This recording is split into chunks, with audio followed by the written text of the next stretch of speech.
कुछ करने से पहले थोड़ा सोचें। एक युवक ने शादी के कुछ साल बाद पिता से कहा कि वह विदेश जाकर व्यापार करना चाहता है। पिता ने उसकी मंजूरी दे दी। युवक अपने माँ बाप और गर्भवती पत्नी को छोड़कर व्यापार करने विदेश चला गया। उसने विदेश में कड़ी मेहनत की और धन कमाया और वह बहुत अमीर सेठ बन गया। लगभग 15 वर्ष धन कमाने में बीत गए तो उसे वापस घर लौटने की इच्छा हुई। पत्नी को पत्र लिखकर उसने आने की सूचना दी और जहाज में बैठ गया। वह सेठ कुछ दिनों बाद अपने नगर पहुंचा।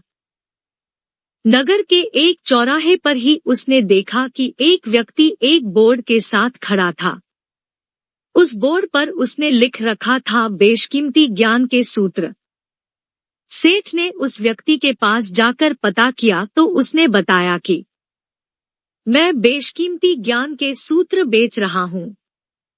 तो सेठ बोला, ठीक है, एक सूत्र मुझे भी दे दो। वह आदमी बोला, मेरे हर ज्ञान सूत्र की कीमत 100 स्वर्ण मुद्राएं हैं। सेठ को यह सौदा महंगा तो लगा लेकिन उसने एक ज्ञान सूत्र खरीद लिया। उस व्यक्ति ने सेठ को ज्ञान का सूत्र दिया। कोई भी कार्य करने से पहले 2 मिनट रुककर सोच लेना। सेठ ने वह सूत्र अपनी डायरी में लिख लिया।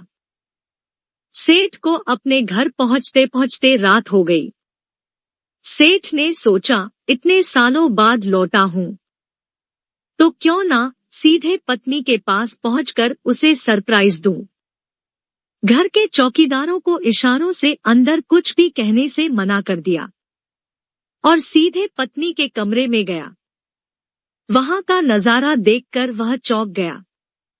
आखिर उसने ऐसा क्या देखा कि देखते ही उसकी आंखें फटी की फटी रह गई। इस कहानी का अगला भाग देखने के लिए हमारे चैनल को सब्सक्राइब करें।